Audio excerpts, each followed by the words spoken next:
Welcome to a fantastic show. We've got some funny things to talk about today, and some not so funny things, but we're gonna do what we can.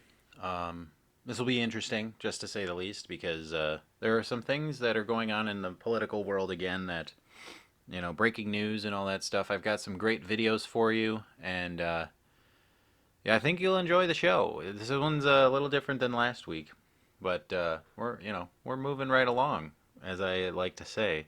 So, with that being said, I hope you enjoy the show, and I will, roll the tape.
Welcome back.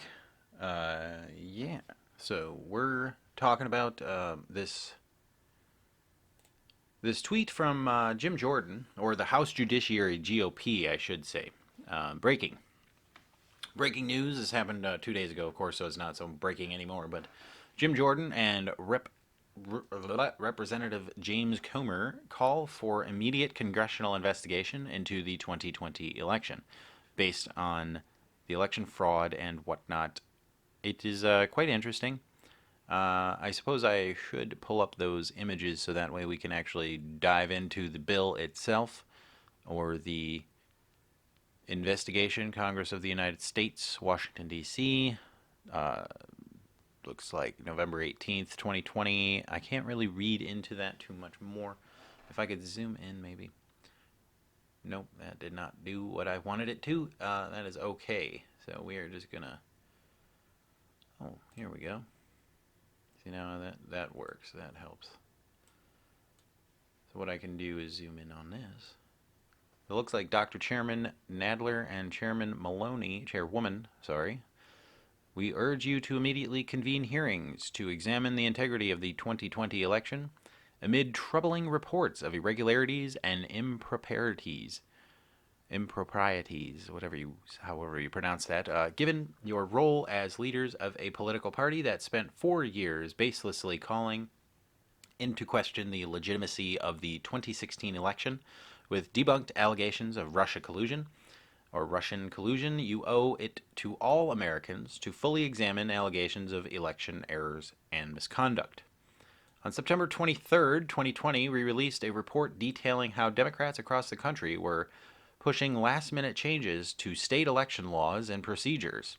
We warned that these dangerous initiatives would increase the risk of election-related crimes and errors, undermine the integrity of the electoral process, and cause lingering uncertainty about the results of the election for several days or weeks after the election day. Or after Election Day. Democrats ignored this report, but many of our predications have unfortunately come true. Right, yes.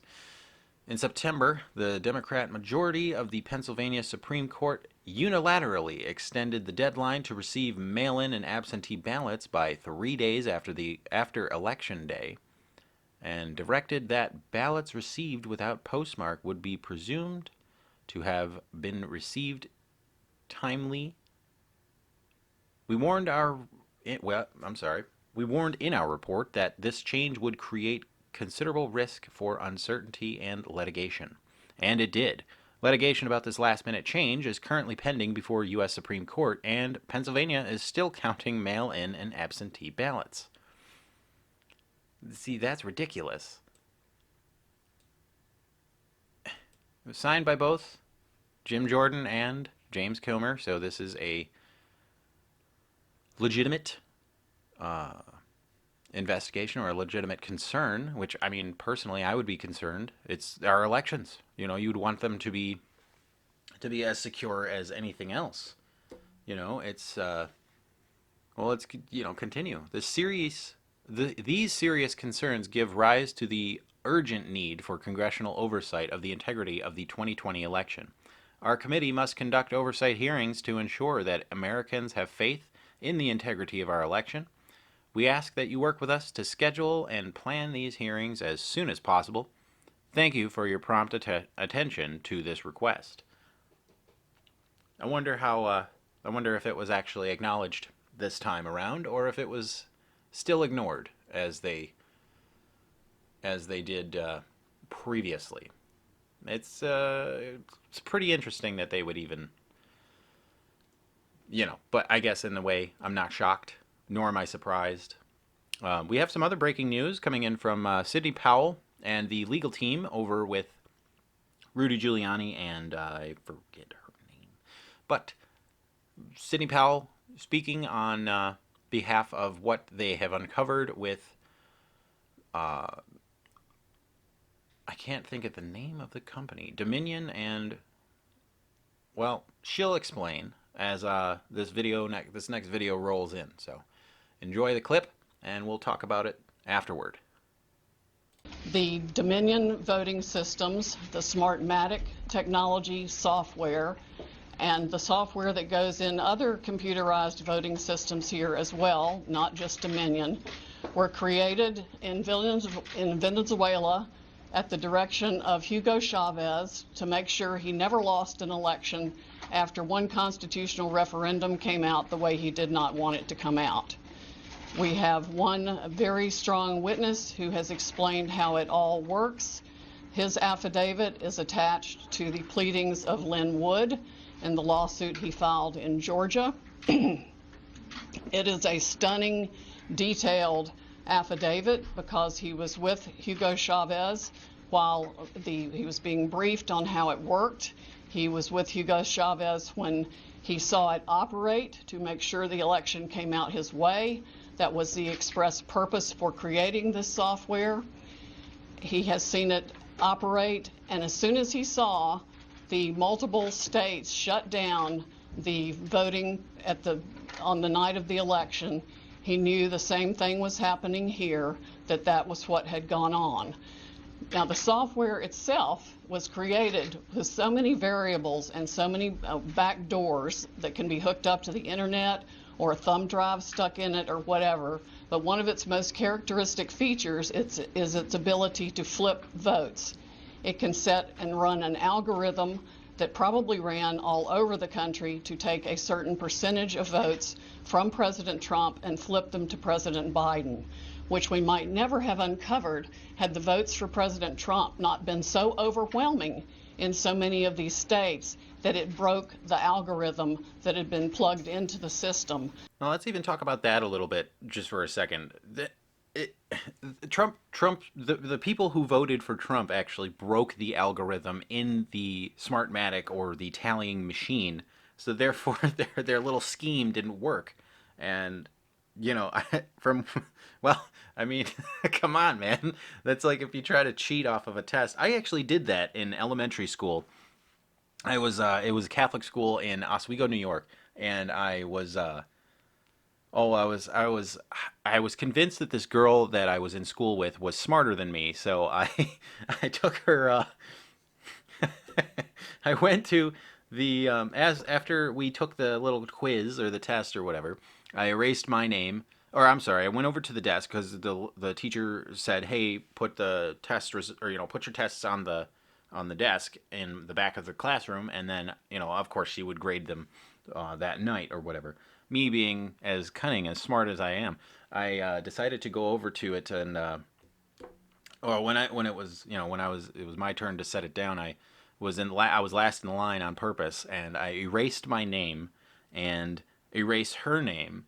I wrote my name on her page, and then I go to write her name on mine, and I forgot her name. I forgot how to spell it. I could see it imprinted on the page, so I tried to trace it based on that. Well, I spent too much time doing those things, and the teacher caught me. Anyway, let's get back to this.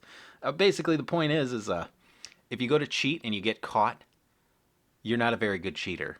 So most people get caught anyway. That's typically the fashion. If you do it successfully, then you're a mastermind. Anyhow, back to Sidney Powell. And that's what caused them to have to shut down in the states they shut down in. That's when they came in the back door with all the mail-in ballots, many of which they had actually fabricated. Some were on pristine paper with identically matching perfect circle dots for Mr. Biden. Others were shoved in batches. They're always put in a certain number of batches, and people would rerun the same batch.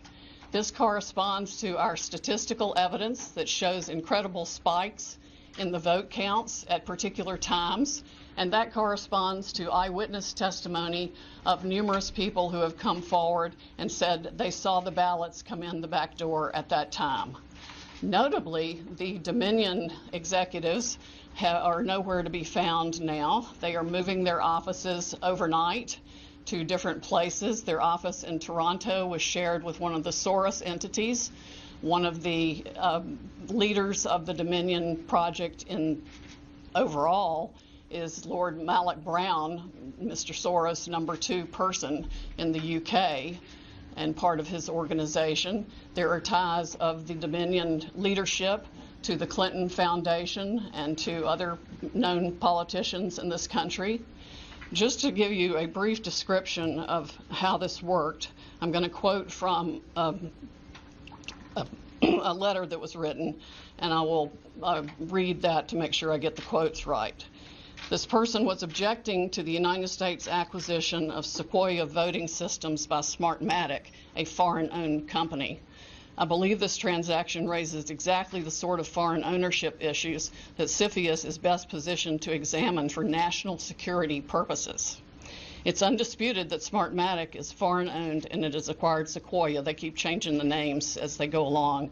Different times when a problem comes up, they just create another corporation and call it a different name. But it was a voting machine company doing business in the United States. Sequoia voting machines were used to record over 125 million votes during the 2004 presidential election in the United States. Smartmatic now acknowledges that Antonio Mujica, a Venezuelan businessman, has controlling interest in Smartmatic, but the company has not revealed who all the Smartmatic owners are. According to the press, Smartmatic's owners are hidden through a web of offshore private entities, and that is, in fact, true. Smartmatic has been associated with the Venezuelan government led by Hugo Chavez, which is openly hostile to the United States, and of course, as we all know, communistic and really brutalizing its own people. The system has been continued there by Mr. Maduro and ensured his election. Smartmatic's possible connection to the Venezuelan government poses a potential national security concern in the context of its acquisition of Sequoia, because electronic voting machines are susceptible to tampering, and insiders are in the best position to engage in such tampering.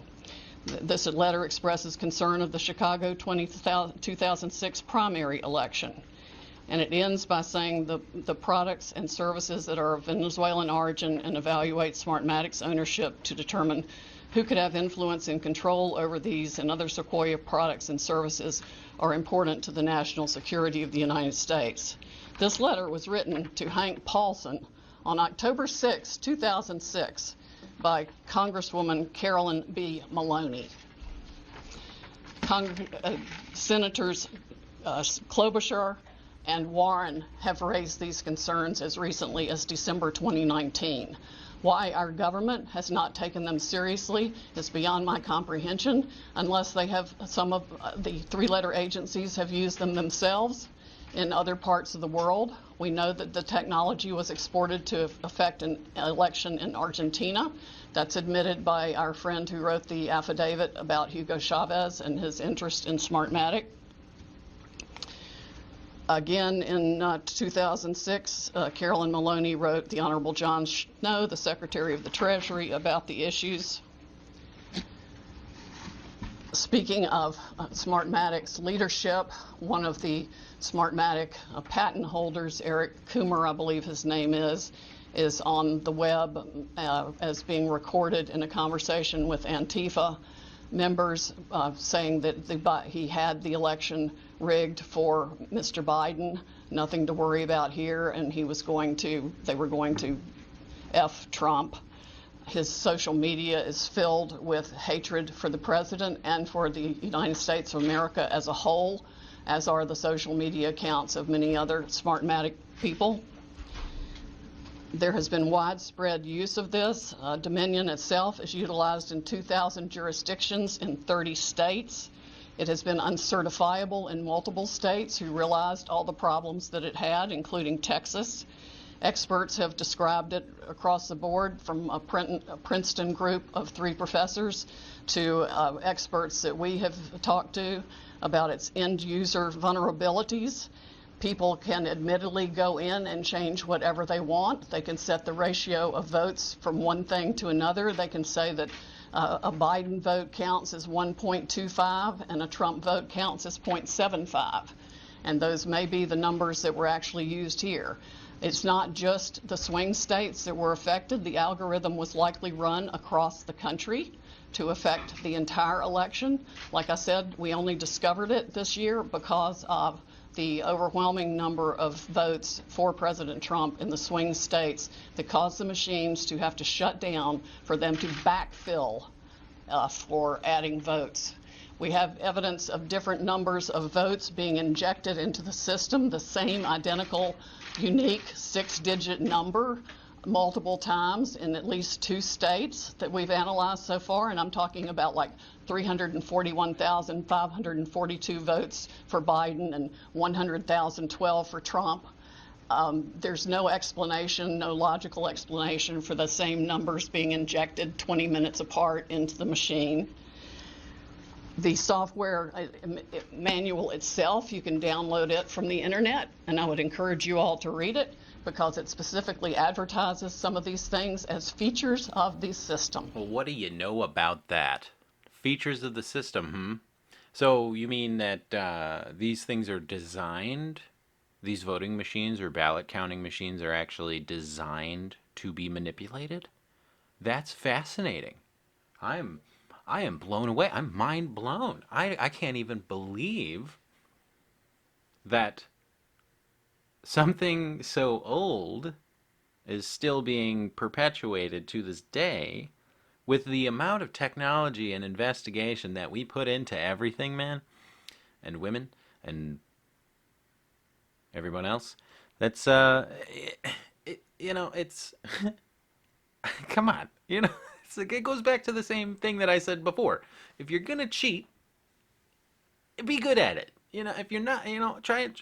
But that's the thing. That's the problem with this. Is it's our election integrity. So if it is compromised, then people are going to lose confidence in the election integrity, and they won't trust as they did before. I remember growing up in high school and even shortly thereafter.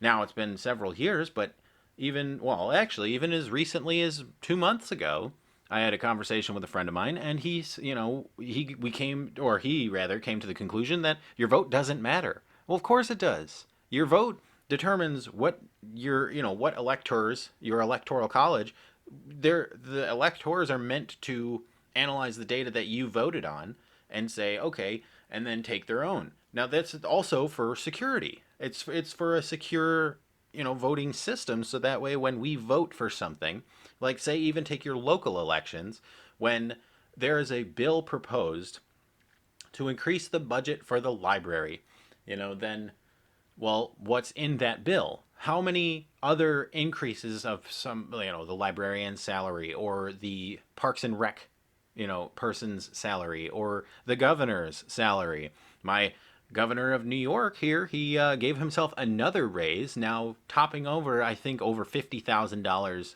extra on top of his current salary. I'll pull up the statistics so I can note that later.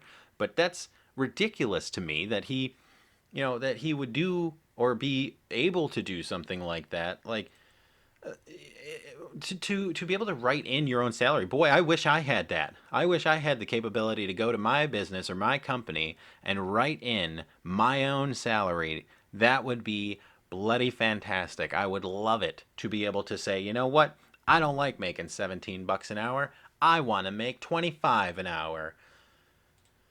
It's absolutely ridiculous. I mean, again, if you had the capability to change your own salary, you definitely would. And it's all about the bills. It's all about the bills that are proposed that inevitably lead to our votes. And we vote for something, and they slip these little gimmies in there that we don't realize or notice because not many people actually read into the amount of little, like I said, little gimmies that yeah. Oh, perfect.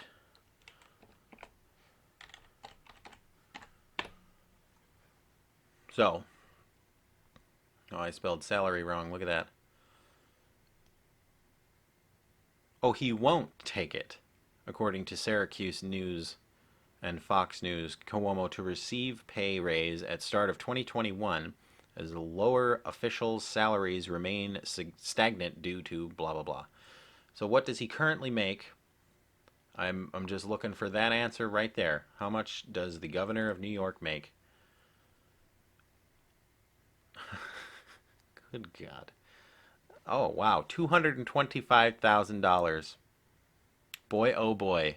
Wouldn't that be nice? Now, I understand that's a tough job. It's not easy. It's not easy being a criminal. I'm sorry, did I say that? It's not easy being a governor of a state. You have to deal with everyone. You have to deal with literally everybody in that state. You have to deal with your lower underlings, and then you have to deal with each mayor of each city and each, the probably not dictators, geez, the diplomats of your local government. So you do have to deal with a lot, not to mention the people. Then you have to go in front of everybody and speak openly, and but that's what, half of the salary of the sitting president of the United States at $400,000 a year, which, by the way, Trump hasn't taken. I think he took $1 of that, or has to. He can't just not take whatever. He has to take something, but he donates it all to different charities. Oh, excuse me. It's personally, I don't like that. I don't like the idea that you can just write in your own salary. That doesn't sit right with me. But who am I? So let's continue. Let's finish this up, and then we will get to Jenna Ellis and her comments on this whole thing too. Why it was ever allowed into this country is beyond my comprehension, and why nobody has dealt with it is absolutely appalling. The machines were easily accessible to hackers. There's a video on the net that it will explain to you how a kid with a cell phone can hack one of these voting machines. There's been no oversight of Dominion or its software. Workers in each county were trained by Dominion, but there's no evidence of any monitoring otherwise. We have testimony of different workers admitting that they were trained how to dispose of Trump votes and add to Biden votes. The software has a feature pursuant to which you can drag and drop any number of batches of votes to the candidate of your choice or simply throw them away. So we have mathematical evidence in a number of states of massive quantities of Trump votes being trashed, just simply put in the trash like you would on your computer with any file, and Biden votes being injected. My name is Jenna Ellis, and I'm the Senior Legal Advisor to the Trump campaign, and I'd like to just explain now where we've been and where we're at and what you can expect from this process. So what you have heard, I'm sure, in the fake newspapers tomorrow will be one of two things. Either there was not sufficient evidence that we've presented, or we spoke too long. Okay, so what you've heard now is basically an opening statement. This is what you can expect to see when we get to court to actually have a full trial on the merits, to actually show this evidence in court and prove our case. This is not a Law and Order episode where everything is neatly wrapped up in 60 minutes. For those of you who are here in this room or have maybe tuned out in other networks, clearly you've never been court reporters. Trials take time. Putting on evidence takes time. This is basically an opening statement so the American people can understand what the networks have been hiding and what they refuse to cover, because all of your fake news headlines are dancing around the merits of this case and are trying to delegitimize what we are doing here. Let me be very clear that our objective is to make sure to preserve and protect election integrity. President Trump has been saying from day one that this is about maintaining free and fair elections in this country. It is not about overturning an outcome. It is about making sure that election integrity is preserved, and every American should want that. If every American is not on board with that, you have to ask yourself why. And if your fake news network is not covering this or allowing you to cover it fairly and accurately, you should ask yourself why. This is absolutely a legitimate legal basis. We have been asked to provide an entire case that generally would take years in civil litigation. I've been a prosecutor. I have tried cases with far simpler facts. One thing happened in a matter of minutes, and it still takes days. And we go through a jury process. This is the court of public opinion right now. We are not trying our case in the court of public opinion, because if we were, we would get unbiased jurors. I would strike 99% of you from the jury, and I would be allowed to because of the fake news coverage you provide. You are not unbiased jurors. And until you step out of your role as a journalist and actually go into a courtroom and you are a judge on a bench that has sworn an oath to be unbiased in our separation of powers, then your opinion does not matter. The facts matter, the truth matters, and if you are fair reporters, you will cover that fairly and appropriately, and you will allow coverage of our media team here and our legal team. That is absolutely shocking that all you cover are around the margins, and I've seen all of you taking pictures right now, and I can anticipate what your headlines are going to be. If you are not willing to talk about the evidence that has been presented, then that is absolutely unacceptable for journalistic standards. This is an opening statement. This is something where we have told you what the evidence will show, and we have given you a brief description. That happens in a courtroom all the time, where that's not the fact-finding process. That is just an overview. That is what we have given you today because the American people deserve to know what we have uncovered in the last couple of weeks. Remember, this is such a short time frame. And this is an elite strike force team that is working on behalf of the president and the campaign to make sure that our Constitution is protected. We are a nation of rules, not a nation of rulers. There is not someone that just gets to pick who the next president is outside the will of the American people. And that is our task, because when we talk about voter fraud, it's actually election official fraud. That cannot stand. The Constitution requires that the state legislatures are the ones that make election law. It still has to go by the U.S. Constitution. But what has happened in this case is that state and local level officials, and all the way up, have changed the rules. That's what the Democrats do. If they don't like the rules, they change them. And they change them at the last minute. They manipulate them. They want to tear down our American system. Our founders were so brilliant that they anticipated this, that there would be corruption, there would be foreign influence, there would be attempts to manipulate the outcome of the election, especially with who they called our chief magistrate. I would encourage all of you to go home and actually read Alexander Hamilton's Federalist 68 and see what he described as an advocacy position to adopt and ratify the Electoral College and the process by which we select our president. We select our president through the Electoral College not because it disenfranchises voters, but because it is a security mechanism for exactly the type of corruption that we are uncovering. And every American should be grateful and thankful that our founders had the foresight to put in those protections and provisions to make sure that your legitimate legal vote is not disenfranchised. That is what we are advocating for. We want to make sure to protect election integrity, and your president, President Trump, we are so proud that he is in this fight because he understands that when he swore his oath of office, he swore an oath to uphold and defend the United States Constitution. That is what he is doing. And that is what we are doing. We are confident that through this multiple pathway to victory, we will get to the actual outcome that the evidence shows. Well, there you go. There you have it. It's good to know that we've got legal teams, fighting in and fighting for this presidency, and that, to keep the integrity of our elections safe, or secure, because that's a big part of it. That's a big part of, losing confidence in the electoral system. Most people, or even people that I know, I've had conversations as early as 2 months ago, or even earlier than that. I mean, probably even last week. I had a conversation with a friend of mine, and he's convinced that your vote doesn't matter.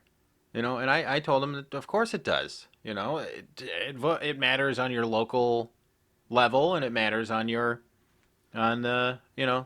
national level as well. So it's of course it matters. And then we get into the Electoral College stuff itself. You heard it. You heard it right from Sidney Powell and from Jenna Ellis. And last week or whatever, we heard from Rudy Giuliani, or at least I went through his tweets and everything. And back to the Joe Biden thing. I personally, I don't think he's qualified, and it's actually kind of sad. It's very sad to see what's happening with him, because he's deteriorating in such a way. Personally, I take care of my grandfather. That's my main occupation. I've been caring for him for the last 3.5 years. And he's got dementia, and it's pretty serious. He's lost most of his motor skills, and his cognition is there, but it's few and far between when it comes to conversations and things. Before, he used to be very much communicating with you. He would have conversations and all that stuff. He would talk to you about the old war days and stuff when he went, he was stationed in Guam during World War II, and then he went into the field of chemistry. So he's a smart man, very smart man. And he got dementia though, and that's kind of where it started, and started to deteriorate. And as the years went on, as I started caring for him, it just got progressively worse. And he's still doing very well for a man with dementia who is 94, 95. And it's 95. Yeah, I'm pretty sure he's 95, or at least he will be this July. It's crazy though. And I see that those same things in Joe Biden. In this next clip that I'm going to show you guys, it shows the clear deterioration of his mind. And I personally think this was the plan all along. I think, in my own opinion, that they were planning on electing Joe Biden as president. And of course, they chose a far left progressive for vice president, who is a flip-flop. Clearly, she doesn't know what she wants to eat for that day. Now, of course, neither do I. Who am I? But, I feel like that was the exact thing that they wanted to do, was to first, first elect Joe Biden as president. And then, he chose Kamala Harris as his running mate, his vice president. Get into office after Inauguration Day. And then serve for probably a month, maybe 2 months. And then, I'm not doing so hot. I have to secede or I have to resign or I'm going to be impeached because I'm not qualified for this position. I've been compromised. We talked about that last podcast. And then, of course, Kamala Harris comes in, ushers in all these different rules and regulations and, gun polls and all this other thing. I mean, to the clip, you be the judge. Let me know in the comments below what you think. It's sad, in my personal opinion, what's happening with him and how they keep just pushing him and pushing him and pushing him. It's not right. It is not right. But, you be the judge. We talked a lot about with the governors about what the immediate needs are. We're going to employ the Defense Reconstructed Act to be able to go out there and dictate companies build and do following things. We need much more testing. We need much more masking. We need gloves. I asked them each to go, and I asked the National Governors Association through the Governor Cuomo and the ones on the line to let us know what their shortages are. You can see it right there. He's he fumbles all the time. That's only one example. There's plenty of them out there where he's stumbling all over the place, and it's really a sad thing. It's like what I go through almost on a day-to-day basis, except for he's more cognitive. He's got the availability for doctors to give him medication that'll allow his brain to tick a little bit faster than, say, your average person, where they have to, they probably have access. I'm not, I'm just spitballing here. They probably have access to better medications and things that, we as, say, commoners do not. Public servants typically have. Well, I suppose they generally have the same amount of things, but when when you just make millions of dollars over, the course of your public career, like, yes, his salary increases happened over time and things of that nature, but really, with everything that went on with his son and China and Ukraine and Burisma, it's all too big to just be coincidence that you just ended up making that much money off of, public salary. It's, I know he does a lot of speaking events too, and when he was vice president, he made a buttload of money there too. So I'm not saying that the guy, he's clearly got his, he had his ducks in a row when it came time for that. But how are you going to just deny the things that your son did? Of course, he always gets so emotional whenever anybody mentions Bo, which has got to be sad for him, I'm sure I would be the same way if anybody criticized or tried to talk bad about my son. But when my other son is hypothetical, when my other son is a clear drug addict who is running around different countries and getting these deals, brokering deals for me, I'm, saying to him, hey, all right, you're going to this place, you're going to go to this place and you're going to do this deal with this guy. And if it doesn't go through, I don't know. I have no idea what he would plan. But, it's pretty wild stuff, and but having that, we're going to move on. We're going to move on to something else. We're going to talk a little bit about actually, there's this article in People magazine. There's a magazine, of course, everybody knows about People magazine, and they have this cover. Hang on, let me pull it up. So I was doing a little shopping, quick, grabbing a couple of quick things from the Dollar General, and I look over and I see this, and I audibly laughed. I laughed out loud because I was just like, boy, they are quick to throw a headline up there when there's a pending or a current investigation going on.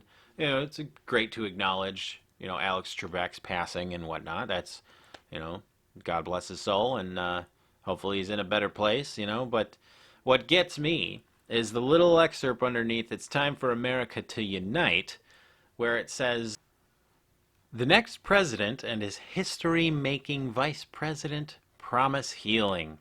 And get right to work. There's nothing we can't do if we do it together."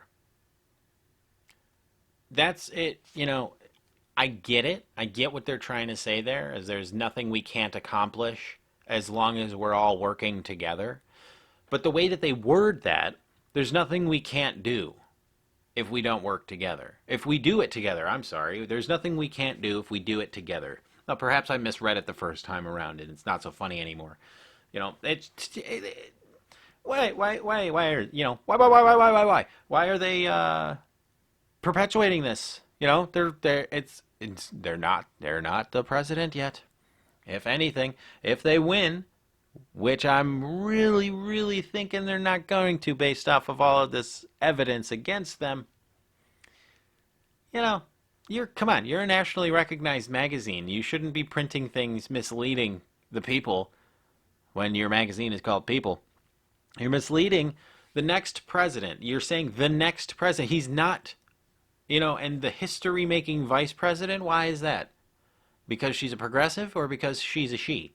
Because she's a woman. That's great. I would be open arms for a woman who's qualified, but this person, Kamala Harris, is not qualified in my opinion. And I've been following, like I said in the last podcast, I've been following the news very closely the past 4 years because of this. The first term didn't vote for Trump. I didn't. I voted for I wrote in Evan McMillan from Utah. Turns out he's a flip-flop lefty boy. I did not know that. He got me. But then I wasn't paying attention to news very, very much at all. And Trump came into office. He was inaugurated. And you know what? Based on all of the things that I saw, at first I was, reluctant to like the guy. As a president, because he's a businessman and he's a celebrity on TV who was on TV. And, but at the same time, he's got a good point. Why stick with the mainstream, or why stick with the same thing that you've had for decades? Why not change it up? Why not go for something new? And so we did, and we found out he's been in my grandest opinion, he has been the greatest president that we have ever had, or at least that we've had in a very long time in this country. Before I was born, at least, and now that I've been here through 3 presidents. When I was a baby or a child, I was in the Clinton era, and then after that it was Bush, Bush 2 terms, and then Obama 2 terms. And after seeing what Obama did to the country, he destroyed this place. He made it an asshole, No, he made it pretty bad, with the ACA and everything, with having the healthcare mandate. That screwed a lot of people over. Fortunately, I had a job that had insurance, so I didn't have to worry about that. But not many people did, and the fee was upwards of $600 or more just for not having health insurance. Like, excuse me, but that's the freedom of choice that we have in this country. You put in a mandate, it's no longer a republic. It's no longer a free choice, a free society. If you're mandating that people do things, like, I don't know, wearing the mask, like the mask is going to do something. It says on the freaking box that it won't help you during the COVID crisis. Okay, and they're still mandating it. They're still locking us indoors, saying, don't breathe the air, you'll get sick. Oh no. But they don't even believe in the science. The mortality rate is what, 99.8% success, or mortality rate on this? I will pull up, what is the actual, I'm probably going to get a biased response, but let's look it up anyways.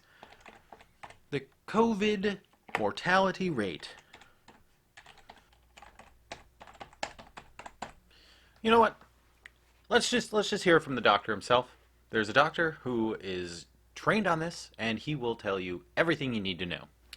Or, at the very least, he will tell you a hell of a lot more than I could, because I am just a simple person doing a podcast, and, I have a limited knowledge when it comes to specific things like this.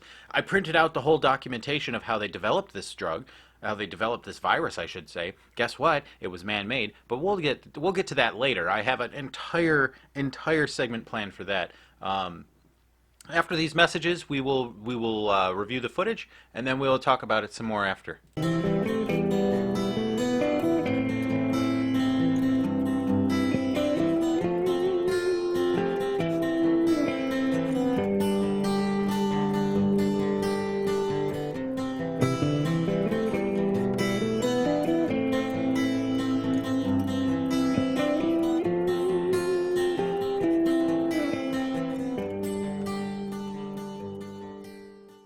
back. We will go ahead and roll the footage, and then we'll discuss a little bit more about that after.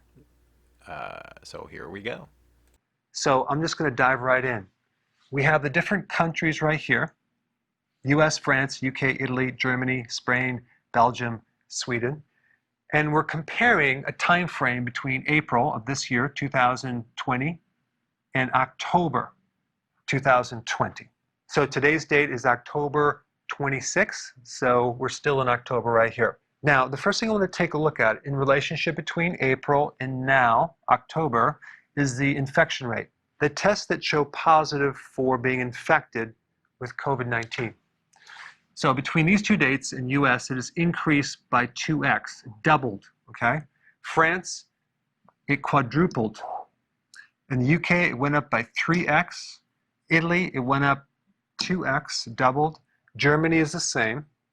Spain, it went up by 1.3x. In Belgium, it went up by 4x.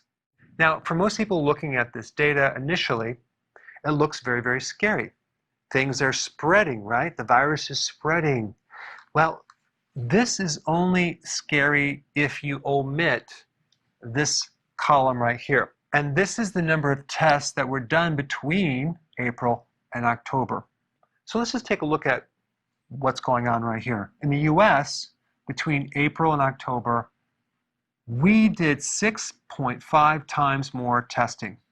Okay, not 6.5% more, 6.5 more testing. In France, there was an increase of 7x more testing between these two dates. Look at the UK, 15.5 times more tests that were done between these dates. Italy increased by triple. Germany increased by triple. Spain, we've done 10 times more testing between April and October. And in Belgium, the increase in testing was by a factor of 6x. Basically, if you do more testing, you're going to get more positive tests, right? Now, let me just explain another thing. It's called the positivity rate, okay? The positivity rate is how high the virus is transmitting, how high it's spreading around. And you basically take the positive test divided by the number of tests. We actually get a positivity rate of 3 times less, actually between March and October. It means the transmission of this virus is 3 times less. So when you hear all these new cases going up and more people are testing positive, you must not omit this data right here as well as this data right here. So you got that? All right, let's shift over to the actual death rate between April and October. If we take a look at the US, we have a death rate of 3 times less than it was if we compare April to October. France is 6 times less. That's not 6%, that's 6 times less. That's huge, huge drop. UK, 10 times less deaths. Italy, 10 times less. Germany, 10 times less. Spain, 4 times less. And Belgium, 7 times less. Well, let's take a look at Sweden. This is the country where they didn't do the strict lockdown. And everyone was concerned about this. They thought it was going to become a real big problem, but take a look at this. Between April and October, the positive infections went down by 1.7 times, despite having testing that was up by 2x. So we did twice as much testing, but we got a 1.7 times less positive infection rate. But check this out. Overall, there's been a drop in deaths by 30x between April and October. This is significant. What does this mean? It means that whatever Sweden did, they were very, very successful. So apparently they developed herd immunity and they didn't ruin their economy because of it. Why has the death rate dropped so low? Now, is it because people are becoming exposed and getting antibodies? Well, only 1/5 of the population has antibodies to COVID-19. So you would think it would be a lot more. But for this specific virus, it's only 20%. But I found a very interesting paper that talks about why the death rates have dropped so much. And it has to do with another way that the body becomes immune to a virus. It's called a memory T cell. I haven't talked about this in other videos. One of the mechanisms that the memory T cell uses is called cross-reactivity. So, for example, there are several types of coronaviruses out there. One would be the common cold. So let's say you got the cold 2 or 3 or 4 years ago. Because all of these coronaviruses are very similar DNA-wise, they're like 90% similar, you're going to develop some immunity to COVID-19 if you're exposed to a previous coronavirus. In fact, what they're finding is that 50 to 60% of the population has this type of immunity to COVID-19 through cross-reactivity, which is fascinating. And this is very important because when you're evaluating something, you never look at one number, you compare it with something else. The reason why the death rate is so low is because our bodies have another way of creating immunity that goes beyond just the antibodies. It's called the memory T cells. All this information can be verified in some really credible sources down in the description box. Check it out. So I'm going to leave this up just for a little bit, just so if you want to, you can check out these sources. If you need to, pause the video. If you're not watching the video, I suggest you check it out on Travis Talks at YouTube. It is just Travis Talks. It is my channel, of course. And so, you know, I'll do more research into this whole thing because I personally think that they're feeding us a load. When they give us statistics like it's only 0.6% mortality rate, they're only talking about between like 200,000 or 200 tested people or something. I don't know. I'd have to watch that video again. But it's really not. It's a CDC video that I watched. Pardon me. After you know, and it says the WHO studies or says studies put coronavirus mortality rate at 0.6%. And let me actually. Let me see if I can't pull the video and put that up as well, just so that way we can review that video, and then we'll continue and we'll move on to something more, less mortifying, let's say. What we understand about mortality, there's different ways that mortality can be calculated. And if we look very crudely, if we look at the number of people that have died over the number of people that have been reported, you get a certain percentage. What many groups are looking at right now is what we're calling the infection fatality ratio, which is looking at the number of deaths among all of the people who have been infected. There are challenges with surveillance and detecting every single one of the cases, and certainly there are many unrecognized cases at the moment. What we understand from many of these studies, these are estimates. These are estimates. IFR, the infection fatality ratio, is that the estimates hover around less than 1% of 0.6. We do know that mortality increases with age. We know that mortality increases among people who have underlying conditions like chronic respiratory diseases, chronic heart conditions, obesity, diabetes. There are many different groups that are at a higher risk of severe disease and death. So we must do everything that we can to prevent ourselves and those individuals from getting infected. Maybe also just putting in a bit of perspective, when we look at the infection fatality rates, that's the deaths in all those who are infected, whether you know it or not. That 0.6% is just over 1 in 200 people infected potentially dying. That's hugely skewed by age, and the risk is much higher in older age groups. But if you compare that to the 2009 pandemic, it was more like 1 in 10,000 or up to 1 in 100,000. Now, of course, you know, it's all up to you whether or not you want to take the words of the WHO. They are doctors, but then again, doctors make misdiagnoses all the time, and as I emphasized earlier, is they are estimated. because, of course, they haven't tested all 7 billion of us. There is no way to actually mandate that people get a test unless, of course, you usher in some kind of force testing or anything of that nature. Now, again, like I said, it's all up to you whether or not you want to take it here or if you want to do your own independent research. I highly suggest that you do your own independent research. That's exactly what you're supposed to do if you want the right information, or at least to come up with your own understanding of how things work in the world. Always do your own independent research. Don't ever take what somebody says as fact or hard, cold evidence or anything like that. Make sure, unless of course it's clear as day. If it's clear as day, then I mean obviously, the proof is in the pudding kind of thing. So really, it's all up for question, But those are two separate kind of things. And as you heard, it's only the infection rate is a 0.6% between 1 and 200 people. Now, who knows?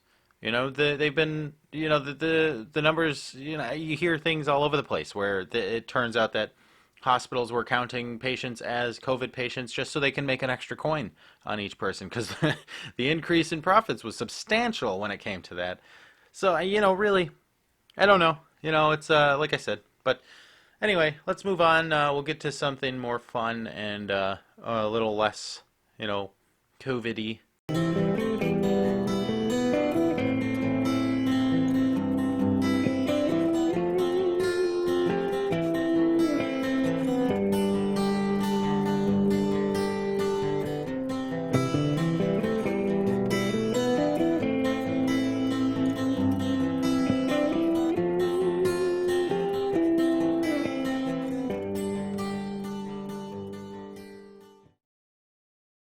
We're back. I hope you enjoyed those quick messages.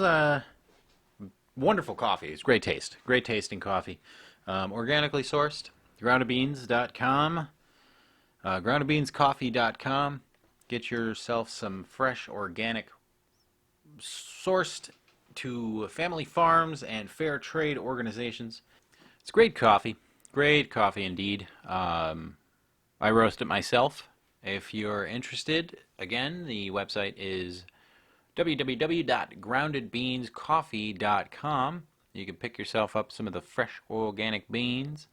We're now going to jump into some funny things to end the show, and I hope you enjoy the memes that I have selected for today. It's quite the get that I got there.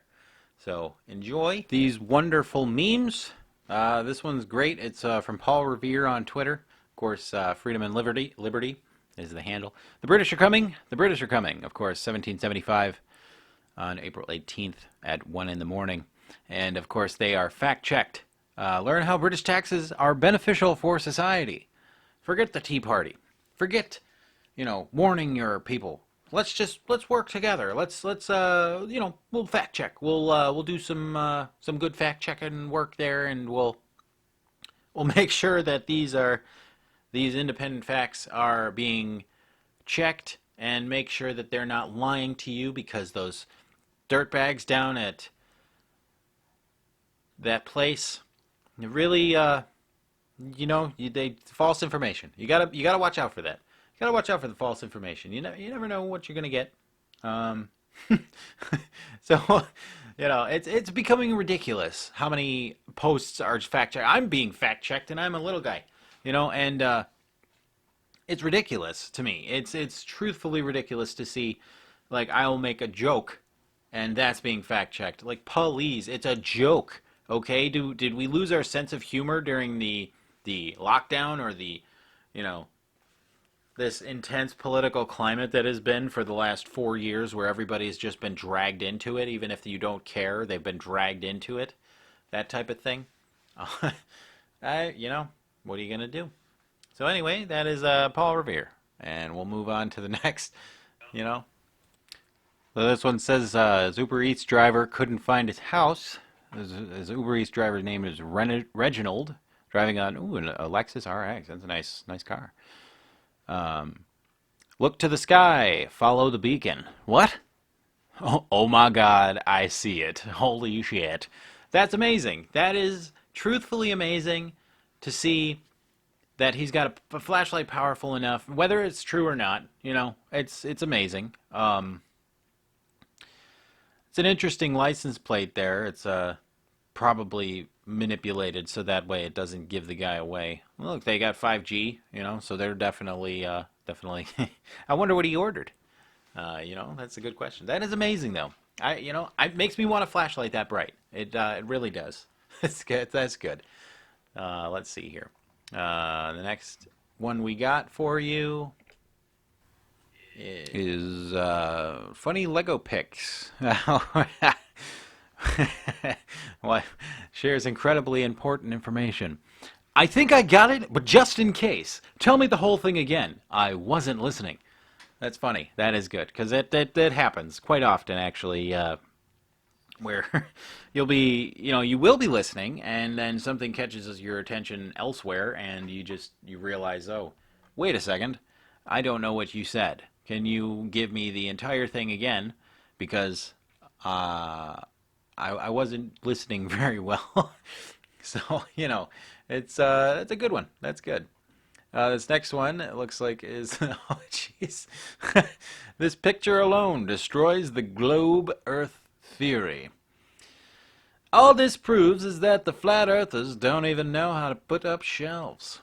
It's a shelf that is leaning, and it is full of liquid, and on the right-hand side. And on the left-hand side, it is nearly empty, just showing that there is a flat line across the whole thing. That's funny. That's good. I like it. Not too bad, not too bad. Let's move on here to the next one, which I suppose I don't actually... it's another political one. It says, Ilhan Omar saying, "It's time for Lindsey Graham." No, I shouldn't do that. It's it's time for Lindsey Graham to submit his resignation. MSNBC, a top staffer for Georgia's Secretary of State Raffensperger, said Tuesday that he was on the call when Senator Graham asked his boss whether he had power to reject certain I don't know what, because it goes with the three dots. And Lindsey Graham says, of South Carolina, he says, "I must be doing something right when the most radical liberal politicians and media pundits in America are calling for my resignation." Now that's pretty funny. That is good, and that's true. I mean, if you're doing it right, they want you gone, because that's today's political climate. If you don't think the way that I do, well, you're canceled, and I'm going to do everything in my power to have you lose your job. It's not right. It's not right to treat people that way. It's not right to try and get them, get their job. It is not right in not right. Not right in my opinion. Not right at all. To try and cancel somebody. It's bullshit. Well, here's another eye-opening video to kind of show you what the media is truly about. You let me know what you think. Let me know what you think in the comments. Hi, I'm Fox San Antonio's Jessica Headley. And I'm Ryan Wolf. Our greatest responsibility is to serve our Treasure Valley communities, the El Paso, Las Cruces communities, Eastern Iowa communities, Mid-Michigan communities. We are extremely proud of the quality, balanced journalism that CBS 4 News produces. But we are concerned about the trouble and trend of irresponsible, one-sided news stories plaguing our country. The sharing of biased and false news has become all too common on social media. More alarming, some media outlets publish these same fake stories without checking facts first. the sharing of biased and False news has become all too common on social media. More alarming, some media outlets publish these stories without checking facts first. Unfortunately, some members of the media use their platforms to push their own personal bias and agenda to control exactly what people think. And this is extremely dangerous to our democracy. Well, folks, that's all I got for you today. I'll leave you with this picture that I had in the beginning of the video. It's fun activities that are 6 feet apart, and it is showing a duel between two foes. Looks like the one on the left had lost his hat. So hopefully he didn't get shot in the head, actually. He might be still alive. He's still holding the gun, and it doesn't look like he's fallen over yet. It just looks like, oh no, I lost my hat. What am I going to do? I lost my hat. Anyway, I hope you enjoyed the show. I hope I wasn't too boring for you. I'm just joking, of course. I'll catch you on the next one, and you guys have yourselves a great day or evening or night or good morning to you. Hope it's a good workup. Anyway, have yourselves a great time, a great day, great evening, great life. I love you, and I will see you on the next one, or I will be talking to you on the next one. Either way, you'll see me if you watch the video. If you just listen to the podcast, that's a different story. So enjoy yourselves. Have a great time, whatever you're doing, and I will see you on the next one. Peace out, everybody. That's kind of lame. I shouldn't do that. I don't know. Whatever. Have a good one.